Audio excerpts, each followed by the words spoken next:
Hello, and welcome to the AstroEnergy Astrology Show podcast with Astrologer Shelley Overton.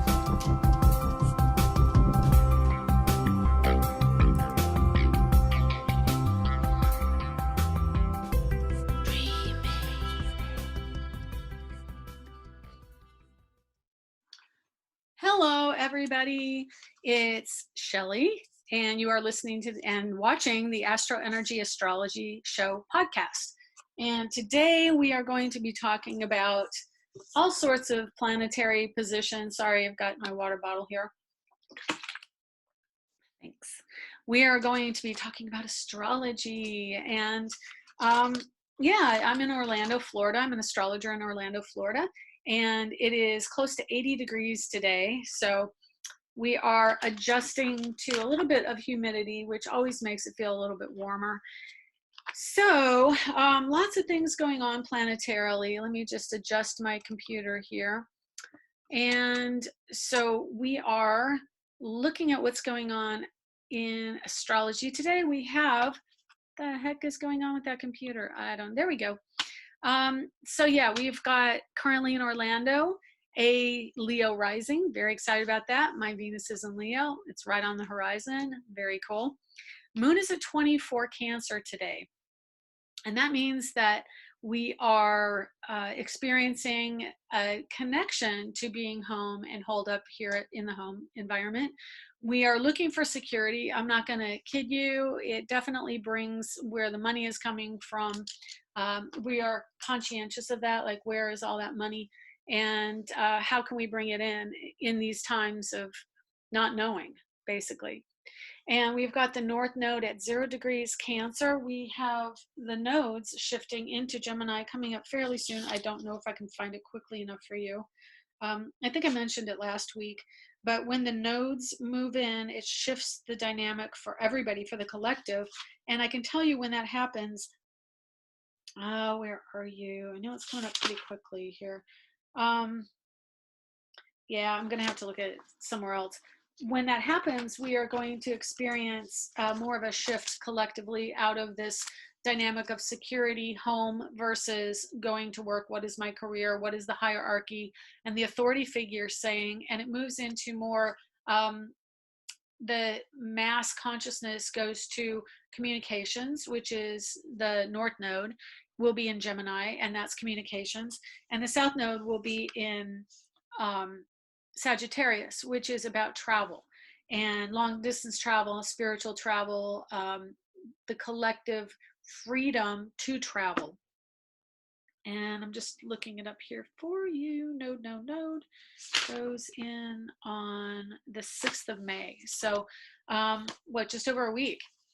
And so we're going to be really feeling that shift coming next week. And it doesn't surprise me if we start getting up and running.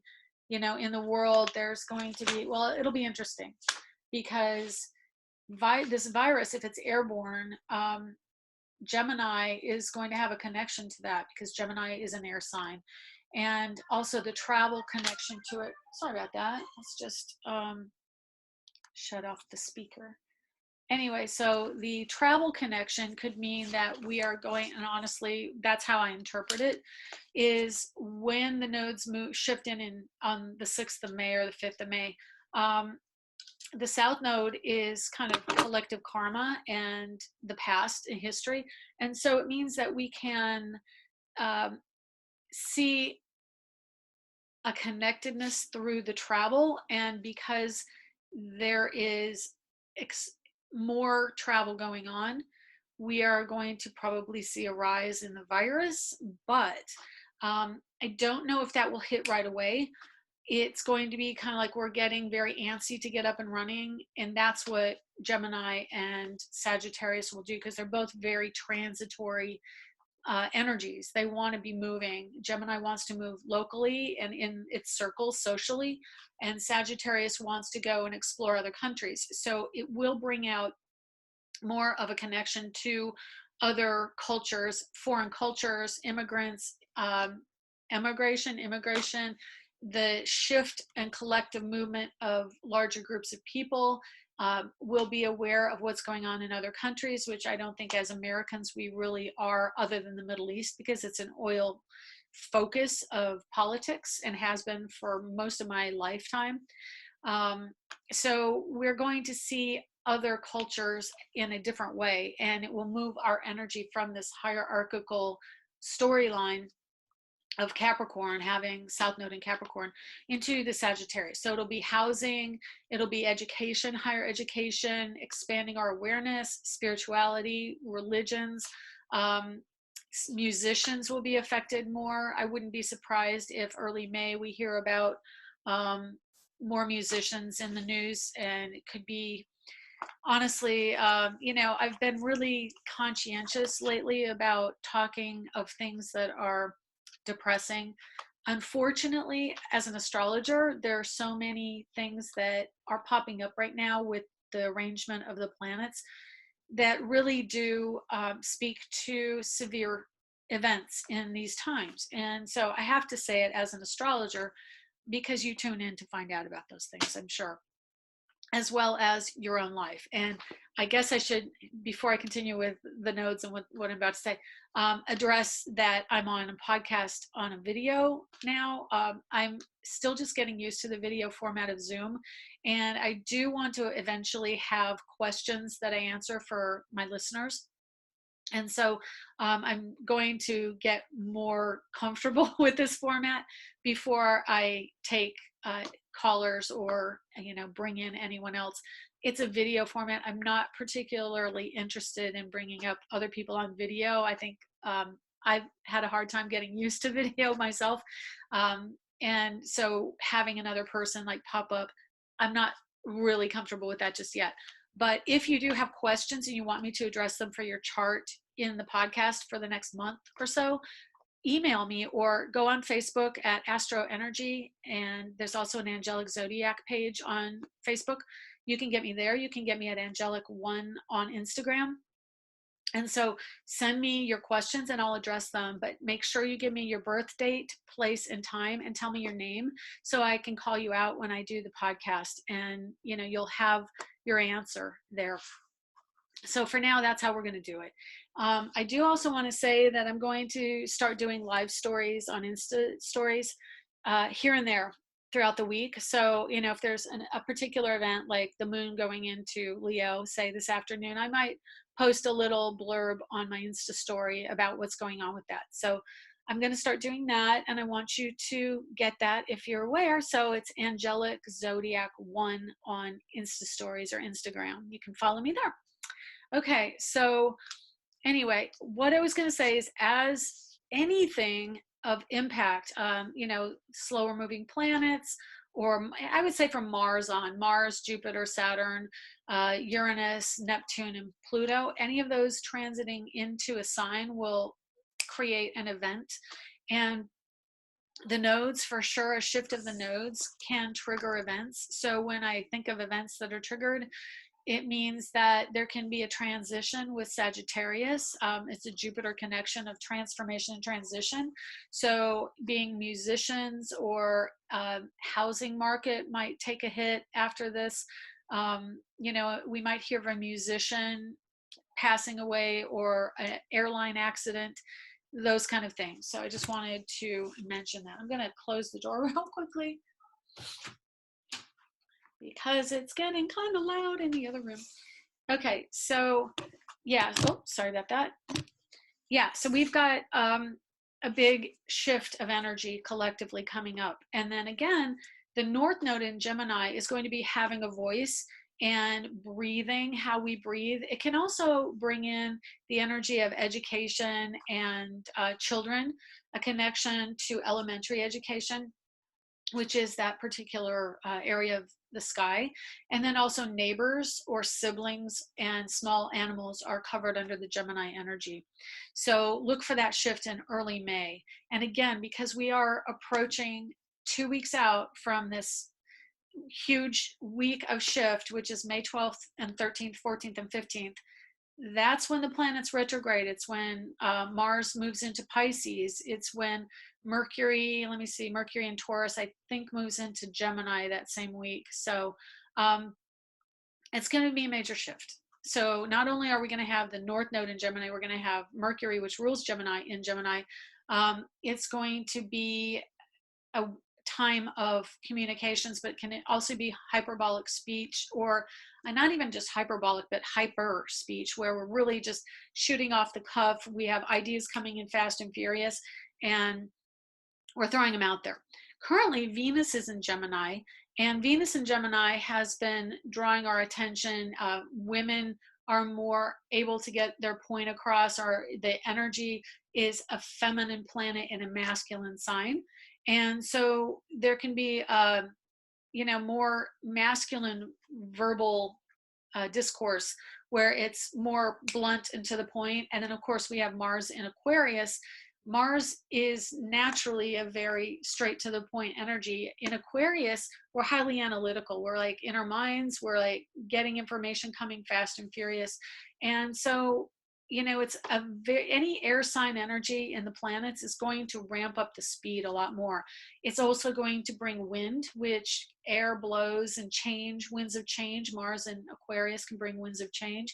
And Aquarius is the change sign. So that's a huge energy as we see it coming in over the summer. I mentioned this before. Hang on one second. Sorry about that. Yeah, we see this energy with Saturn in Aquarius, and Mars has definitely been there, increasing the energy around the collective consciousness, around how things are going to play out. How are we going to make this situation work out? What's the science of it? We need a scientific resolution to it. We need to find out what causes the virus and how to do something about it. That's coming in. And then when Mars moves into Pisces, it can be about viruses. It's about fluids and liquids, and how energy connects us through emotion, through breaking down our barriers. So there's definitely, I haven't said it that much, but I'm going to say when Mars goes into Pisces, I definitely see an increase in what's going on with the virus. I think that it's going to be a strong increase in what's going on, increase in, diagnosis. Let's just look and see what that is. And then Neptune goes retrograde the third week of June. So that means that we are going back over those degrees that he's been in. He just went into 20 degrees of Pisces, which puts him in the last decan of Pisces. And that is the Scorpio decan, which is death and rebirth. But he will, I believe he does get back into, he goes back into 19, which is the last decan, and the Cancer decan. So by late August, we are definitely, I would say late August, going to be hold back up again with Neptune retrograde, but it could even happen earlier than that, because there are going to be a few different triggers, one being Saturn moving back into Capricorn, which happens the beginning of July, right around 4th of July. That honestly, it's just so many moving parts that all point into a storyline right now. And because the 4th of July is our Independence Day, and of course a very big weekend for being out and about and being social, having Saturn go into Capricorn the day before that happens. Capricorn is structure and authority, so there could be something coming in around authority, having to tell us what to do. In this case, maybe hold back up. I haven't really looked over what's going on for the coronavirus. I've been trying to find out when they first found it so I could do a chart for the beginning of it. The closest I've been able to find is it started in China around Christmas, or they think it may have even gone as far back as Christmas for the beginning. So as an astrologer, I would say definitely the January event where all the 4 planets, Mercury, Sun, which is a light. I know it's a light, not a planet. Mercury, Sun, Saturn, and Pluto were all at 22 degrees in Capricorn. Very significant event going into the new year. And then I want to say there was something else that happened. Uranus went direct the second week of January as well, just before that. So Uranus rules chemistry and chemicals. It rules, of course, air, but also the masses, the collective consciousness.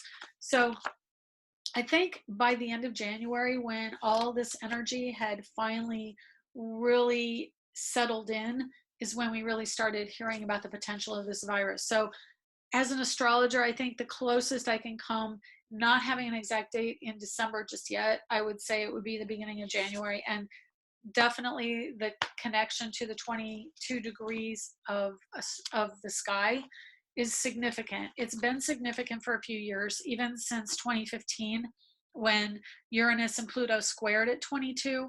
So it's going to continue to be a very significant point for the collective as planets transit over that point. By the end of the year, I believe it's December. I'm going to just click there. I had an ephemeris. I do have one on the computer somewhere, but I'd have to click over and it's just going to get too confusing. So I'm just using my little book ephemeris.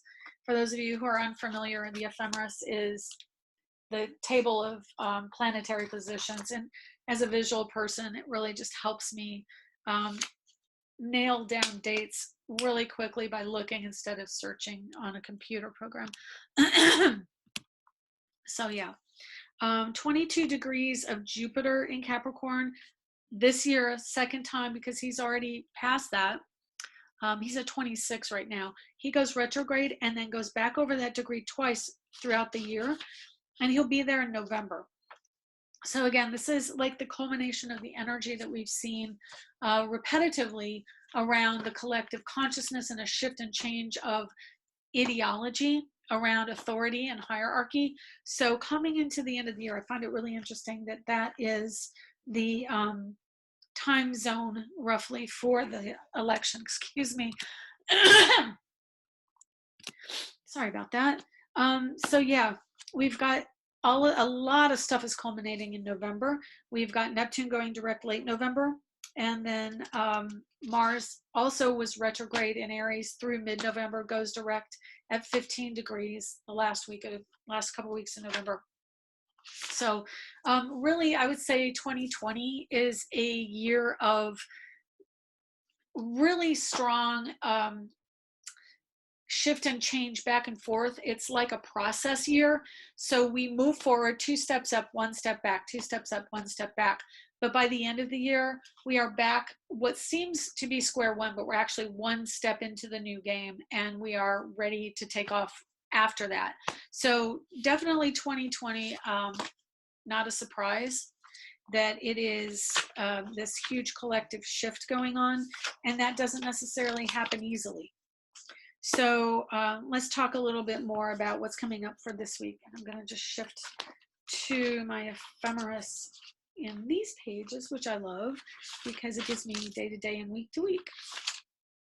Okay, so let's see. Gosh, I can't believe we're already up to the 28th. So definitely, I would say use the next few weeks as a really good time to back up your computers, get information squared away. I just got, by the way, a new camera today. I ordered and it's coming by next week for doing this, so I can move it into different places. I'm not necessarily stuck with wherever I can set up here and do this podcast. I'm very excited about that. But Mercury entered Taurus Monday, and so it's about money and finances. It's about security and love. We are putting our attention to growing things.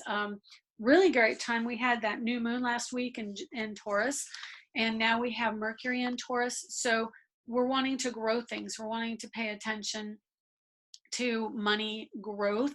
And I know that I've been kind of peeking in on the stock markets here and there, and it's back on an upcycle, then it goes down. It kind of is really dependent right now on the material world and what's going on for all of us in the material world.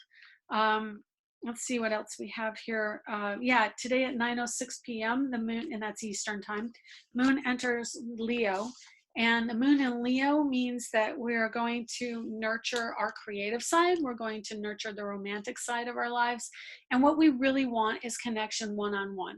I mentioned this multiple times in other podcasts, but Leo is where we want to connect. And we really enjoy going out to eat a meal together.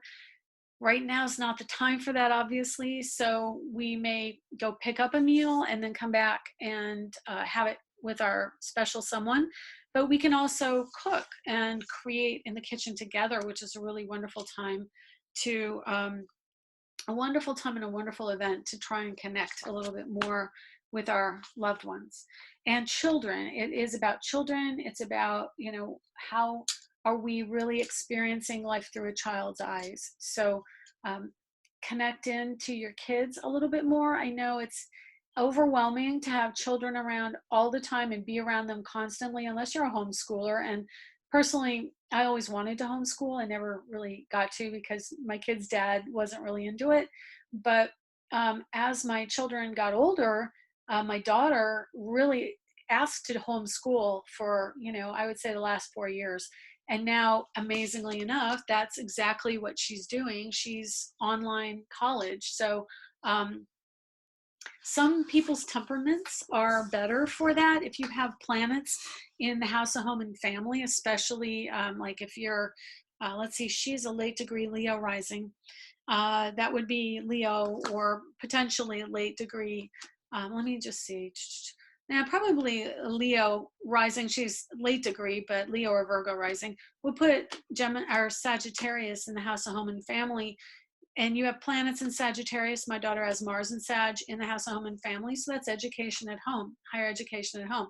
So it's amazing how that kind of works out when you look at charts. It's like, I've been seeing that for years. I'm like, she really would do better schooling at home. But I just couldn't make that argument strong enough. So now that she's an adult and could do what she wants, and we have this situation, she's schooling at home. But as we look at Leo, Leo wants to be creative. He wants to increase our awareness of connectivity and relatedness. So know the next couple days we're going to have that energy coming in. I'm just going to kind of eyeball it here in the chart. Yeah, we have the sun at 9 degrees Taurus. We have, oh, I can't even read this glyph. I think it's, yeah, Uranus. Boy, this is really, I'm doing an online software program because I'm using my daughter's computer. And so this is just really kind of a blurry, small little glyph. Uranus is at 6 degrees and 46 minutes of Taurus. And then coming into it is Mercury at 3 degrees coming up on Gemini, or excuse me, on Uranus. Mercury, Uranus connected, very strong electrical energy. I would not be surprised if we have lightning storms, strong wind storms. Pay attention to that this week. We're going to have definitely some winds of change coming through. Major awakening of awareness around technology and systems as a means of communication. Media will be in the spotlight. It'll be interesting because Gemini really can speak about things in multiple ways and not necessarily this is the actual fact, but it, you know, so it probably rules on some level. Fake news, I use it in quotes because I just don't like that phrase. I don't like it. I am a very strong believer as a lifelong desktop publisher and actual publisher of media. I think that there are a lot of sincere people in journalistic and in journalistic integrity out in the world. I do think that if you seek it out, you can find truth in publishing. But Mercury and Gemini, usually, and that's not now, Mercury's in Taurus, Mercury and or Gemini can have this energetic fickleness that comes with communication. Occasionally, it's kind of got a reputation. But yeah, in Taurus, it is much more slow to get its point across. Taurus actually rules the throat, which is part of speech. So having Mercury there, you might have issues like right now. I'm having a little congestion. I'm going to clear my throat, excuse me. Once again. So yeah, congestion, and then also lungs or joints, definitely, because Mercury can also rule health. It is the ruler of the 6th house of health. So when it connects up with any planet, it might trigger more health issues around whatever domain that planet rules. And Uranus rules the joints and fluidity of the joints and movement, kind of like that. Then we have the sun in Taurus, which is very grounding. It means that our egos are kept much more in check. I think the earth signs have a more difficult time with being out in the public eye ego-wise, and so they tend to want to control things and hold back. They are much more shy, I would say, out of all the zodiac signs. You can really pull the elements of the signs into two camps: the fire air and the earth water. So the earth water signs tend to be a little bit more shy about putting themselves out, and the fire air are the ones out in the public eye. So having Mercury in Taurus may mean that the Geminis and the Virgos are pulling back, and that's kind of natural for Virgo. But Gemini likes to communicate, be social, is very charismatic, and excuse me. And so the Geminis might be a little bit more hold up. It does rule, Taurus rules the 12th house of a Gemini rising. So it brings their normal, very flamboyant sometimes, or gregarious outlook down, tamps it down a bit. So we're going to see maybe a little holding back into themselves. And then Uranus is a high, quick intellect. In Taurus, it has to think about things a little bit longer. This, with the virus, having Uranus in Taurus, it will bring about real world, tangible understanding, but it takes its time. It's going to take time. So I don't necessarily see that happening even before the end of the year, although Mars going into Taurus after the retrograde will absolutely help get something going with vaccines. So let's just see. Mars goes into, well, it's going to be even into next year. And I don't have my ephemeris here for 2021, but my estimate is we're not going to see a vaccine until there's an actual to market, so to speak, kick. Trying to think of when Venus is already past Taurus. That isn't necessarily going to have an influence. So what I'm trying to perceive here is what the planets are doing with Uranus, because vaccines are under, I would put it under Uranus. I do have a rulership book. I can look it up, but everything's in storage right now because I'm kind of in between homes, so to speak, and it's all in storage. Definitely the virus hasn't helped that situation and everything moving forward. But yeah, my daughter, I think I told you this, my daughter graduated high school and wasn't sure where she was going to college. And so whether it was out of state or here or where I was going to land. So I'm just kind of hanging out with my parents for the time being until we know where everything's going to head. And so, having Uranus involved, like right now in Taurus, is very much the physical body and the chemistry of the body and what we can do for a vaccine. So Mercury going into a conjunction with Uranus is definitely positive for understanding what's going on chemically in the body with this virus.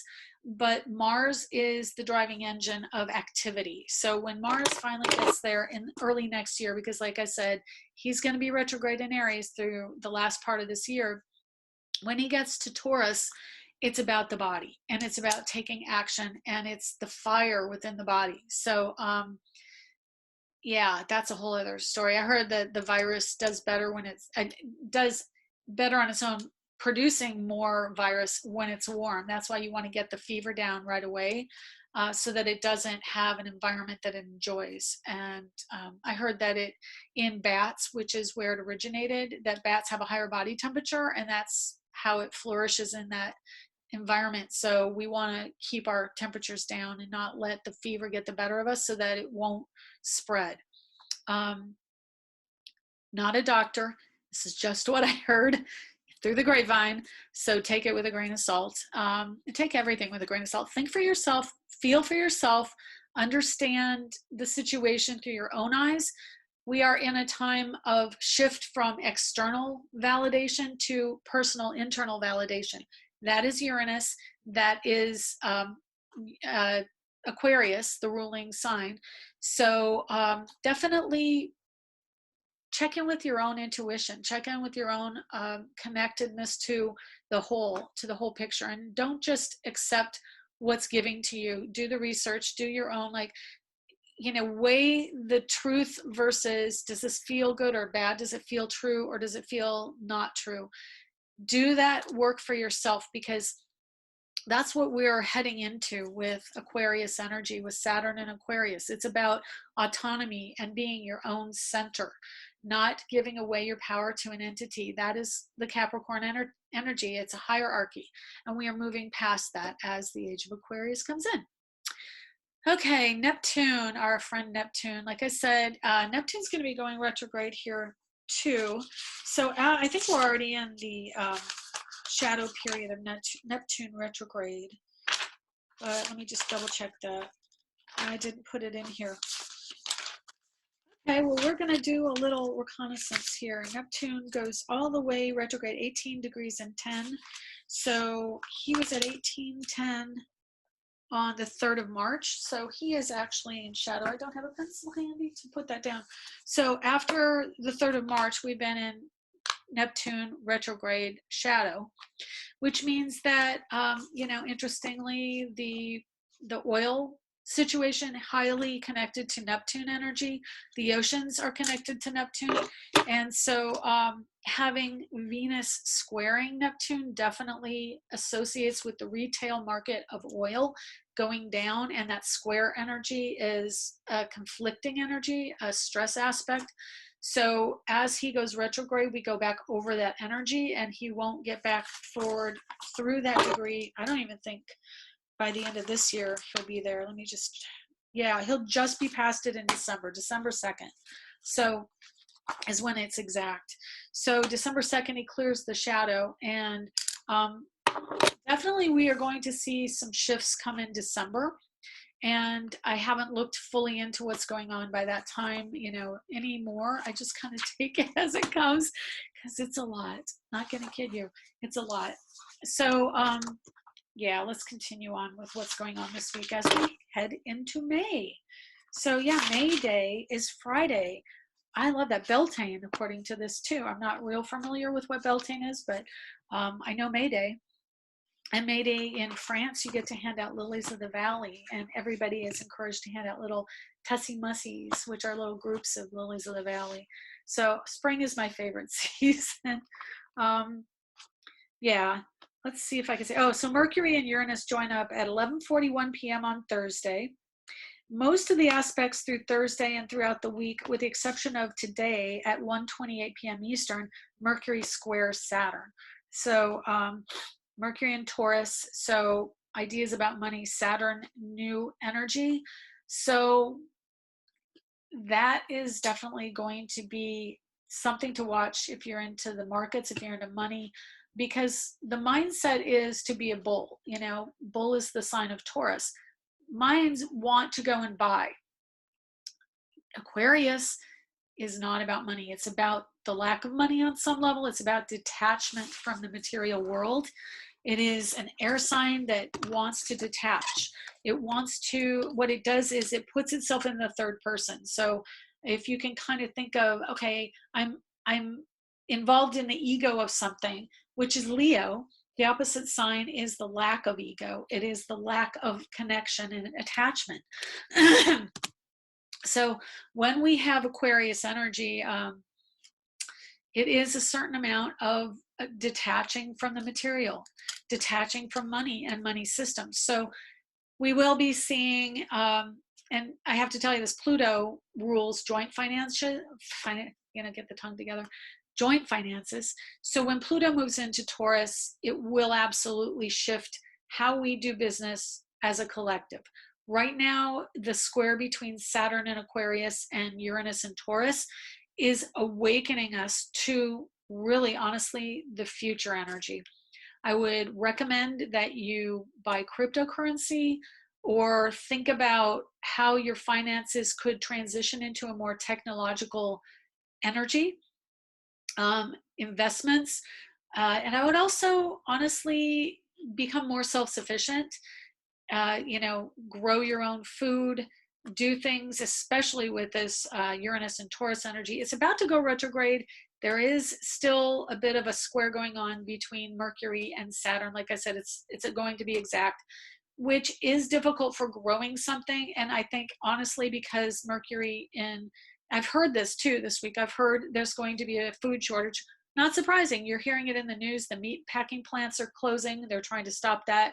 I know personally, locally, there is a farm that's plowing under millions of dollars of cucumbers, believe it or not, and maybe other types of vegetables. They can't get them to market. It's not like they're trying to not feed the planet, but there's all this food that isn't able to get to the market right now. And so just having the energy, Uranus and Taurus, and the planets moving through Taurus, it is a time of growth. It is about gardening. We are reawakening. Plants are becoming a thing again. So anyway, I think I'm giving you a lot to think about for this week. I don't want, as you know, I can continue on, and I really do enjoy doing private readings and doing readings on the podcast, so I can really connect to all of you. If you are interested in getting a reading with me privately, you can get me at angeliczodiac.com. I've got all of the links to this podcast are there as I put them up every week. I process the video, I process the audio. There, the links are going to be there. You can go to my YouTube channel, which is Artful Shelley, ARTFUL, Shelley, SHELLEY. And you can also type up AstroEnergy on YouTube. I have the name of the show there, so it should go, and I tag it. Also, if you're watching this on YouTube, obviously, like, comment, subscribe, and share this. Please share it, because I've lost a good portion of my listenership regularly these last couple of weeks, just trying to find a new platform that I can really grow and take ownership of in a new way. I've wanted to do this for 6 months now, and now that the quarantine is here, I'm doing it. So please do seek out the name AstroEnergy on the internet, because I'm all over the place. Share this, and go on Instagram. All the links will be in the description of the video. I'm going to put them there this week. I don't know that I got them there last week, but I will do it this week. And definitely check me out on Facebook, because I think that's my largest fan base on Facebook right now. Transition. It's about transition. And please do take care of yourself. Wear your mask, your gloves if you have them. Wash your hands a lot. Give yourself a big hug for me, and we'll see you next week. Take care. Love you guys so much. Be well. Bye.